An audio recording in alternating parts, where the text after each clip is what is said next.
राजस्थान यानी भारत का सबसे ऐतिहासिक राज्य है। एक ऐसा राज्य है जहाँ की रेतीली ज़मीन में भले ही अनाज कम पैदा होता हो, परंतु यहाँ की पावन धरती ने ऐसे शूरवीर समय समय पर जरूर पैदा किए हैं, जिन्होंने अपने शौर्य और पराक्रम के बल पर राजस्थान के साथ साथ हिंदुस्तान का नाम भी पूरे विश्व में ऊंचा किया है।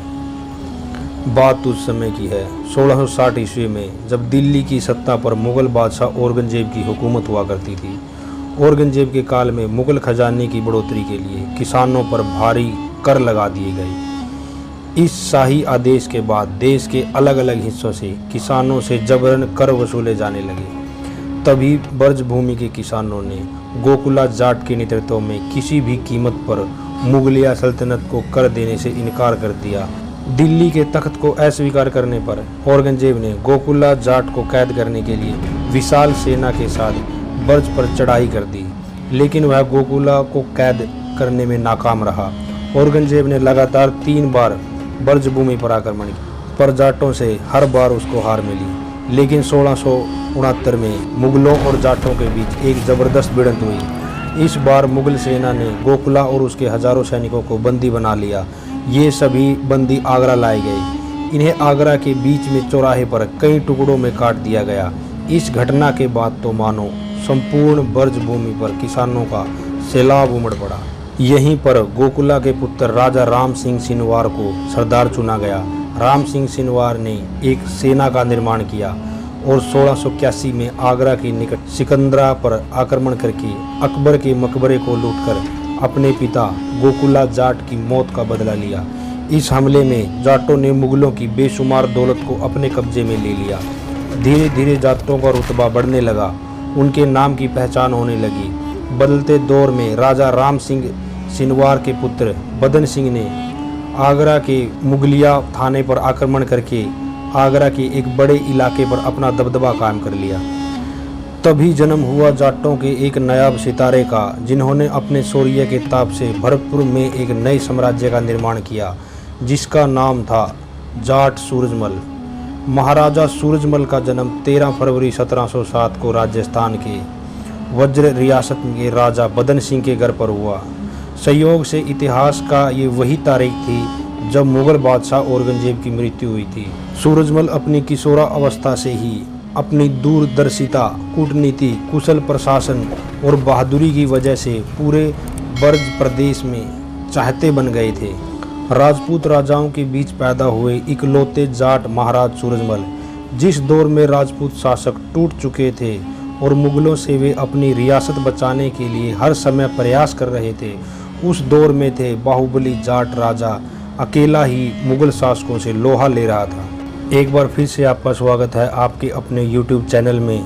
अगर आपने अभी तक चैनल को सब्सक्राइब नहीं किया तो चैनल को सब्सक्राइब कर लें और बेल आइकन को जरूर दबा दें। छोटी सी उम्र में ही सूरजमल ने मेवात के मेवों पर आक्रमण करके मेवात पर कब्जा कर लिया।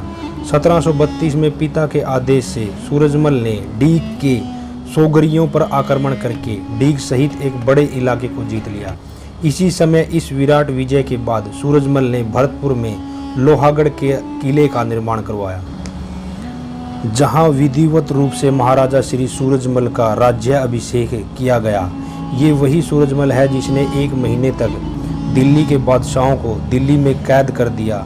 जाटों के अफलातून के नाम से मशहूर महाराजा सूरजमल ने दिल्ली के मुगल खजानों को अपने कब्जे में ले लिया। बागड़ू की लड़ाई में 7 राज्यों की सेना को एक साथ पराजित करके अपनी धाक कायम कर दी। सूरजमल ऐसे पहले शासक थे जिन्होंने मुगलों को अपनी सारी शर्तें मानने पर मजबूर कर दिया था। वो बड़ा वीर धीर गंभीर था, जिसके शासनकाल में जनता की वैभव को 4 चांद लग गए। राजा सूरजमल के जयपुर रियासत के महाराजा जय सिंह से दोस्ताना संबंध थे, परंतु एकाएक जय सिंह की मृत्यु होने से जयपुर रियासत को लेकर जय सिंह के दोनों पुत्र ईश्वरी सिंह और माधव सिंह में सत्ता के लिए संघर्ष शुरू हो गया। महाराजा सूरजमल जय सिंह के बड़े पुत्र ईश्वरी सिंह को नियमानुसार रियासत का वारिस देखना चाहते थे, तो उदयपुर रियासत के महाराजा जगत सिंह जय सिंह के छोटे पुत्र माधव सिंह को रियासत का राजा बनाने के पक्ष में थे। गद्दी को लेकर दोनों के बीच रणभूमि में युद्ध हुआ, जिसमें मार्च 1747 में ईश्वरी सिंह को विजय प्राप्त हुई, लेकिन माधव सिंह अपनी हार को पचा ना सका। और एक रणनीति के तहत वो मराठों, राठौड़ों और उदयपुर के सिसोदिया राजाओं के साथ मिलकर फिर से ईश्वर सिंह से युद्ध करने आ गया। ऐसे में ईश्वर सिंह अब अकेला पड़ गया और उसकी हार निश्चित दिखाई देने लगी। लेकिन ऐसे माहौल में बिना परिणाम की चिंता किए हुए महाराजा सूरजमल ने अपने 10,000 सैनिकों को लेकर ईश्वरी सिंह का साथ देने के लिए रणभूमि में पहुंच गए, जहां सवाल सूरजमल के जिगरी दोस्त जयसिंह और सूरजमल के आत्मसम्मान का था। लिहाजा सूरजमल अपने हाथों में तलवार लिए हुए युद्ध भूमि में दुश्मनों के छक्के छुड़ाने लगे। उन्हें खूंखार तरीके से लड़ता देखकर राजपूत राजाओं ने उनका परिचय पूछा। तब उन्होंने जवाब दिया, नहीं जाटनी ने सही व्यर्थ पार्श्व की पीड़ा, जब जन्मा उनके गर्भ से सूरजमल सावीर। ईश्वरी सिंह को इस युद्ध में विजय प्राप्त हुई और वो जयपुर रियासत के राजा घोषित हुए। इस युद्ध में दिखाए गए शौर्य और पराक्रम के कारण महाराजा सूरजमल का डंका पूरे भारत में बजने लगा।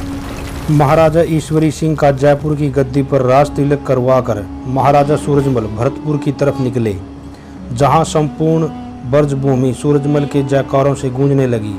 लोगों को ब्रज में इस चमकते सितारे में अपना हिंदू योद्धा नजर आने लगा। इसके बाद सूरजमल ने अपनी सेना का विस्तार करते हुए भयानक युद्धों का शंखनाद किया। उन्होंने हिंदुस्तान से मुगलों का नामो निशान मिटाने की कसम खाई और सन 1753 तक महाराजा सूरजमल ने दिल्ली और फिरोजशाह कोटला तक अपना राज्य विस्तार कर लिया। इससे नाराज होकर दिल्ली के नवाब गजनुद्दीन ने मराठा सरदारों के कान सूरजमल के खिलाफ भर दिए।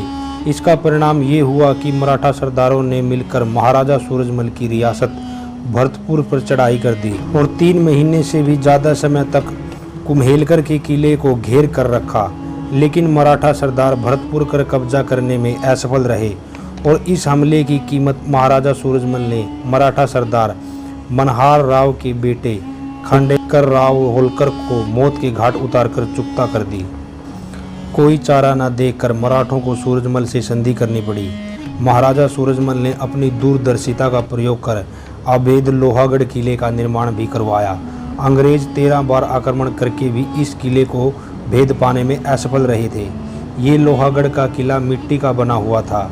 इसकी दीवारें इतनी मोटी और मजबूत थी कि तोप के गोलों का भी इस पर कोई असर नहीं पड़ता था। हिंदुस्तान के इतिहास में ये एकमात्र किला था जो हमेशा से ही अवैध रहा। इस समय महाराजा सूरजमल के पराक्रम के कारण ही समूचे उत्तर भारत में जाट शक्ति अपने चरम पर थी। महाराजा सूरजमल का डंका पूरे भारत में इस कदर बज रहा था कि कई मौक़ों पर मराठों और मुगलों को इनसे सहायता लेनी पड़ी। परंतु आगे चलकर मराठा सरदार सदाशिव भानु का मनमुटाव किसी बात से महाराजा सूरजमल से हो गया, जिससे मराठों के और सूरजमल के संबंध खराब हो गए। कहते हैं कि यदि मराठों और सूरजमल के आपस में संबंध खराब न हुए होते तो पानीपत के तीसरे युद्ध में अहमद शाह अब्दाली नहीं बल्कि मराठे जीतते। लेकिन फिर भी बड़े दिल का परिचय देते हुए महाराजा सूरजमल ने युद्ध भूमि में घायल हुए मराठा सैनिकों के लिए चिकित्सा और खाने पीने की सामग्री का प्रबंध किया। उस समय की छोटी सी रियासत भरतपुर का विस्तार महाराजा सूरजमल के अदम्य साहस से आगरा, अलीगढ़, मथुरा, हथरस, मेरठ, मेवात, रोहतक और मैनपुरी तक पहुंच गया था। लेकिन 25 दिसंबर 1763 को हिंडर नदी के तट पर नवाब नजीब-उद-दौला के साथ हुए एक युद्ध में महाराजा सूरजमल वीर गति को प्राप्त। भारत के इतिहास को गौरवमय बनाने में सूरजमल जैसे चुनिंदा योद्धाओं का बलिदान आज भी याद किया जाता है। भारत माँ के इस सच्चे सपूत को हमेशा वीर गाथाओं में याद किया जाएगा। आप सभी से अनुरोध है कि भारत माँ के शेर सूरजमल के अदम्य साहस की इस सच्ची कहानी की ये वीडियो ज़्यादा से ज़्यादा शेयर करें ताकि भारत माँ का हर बच्चा उनके जीवन से प्रेरणा ले सके। जय हिंद, जय भारत।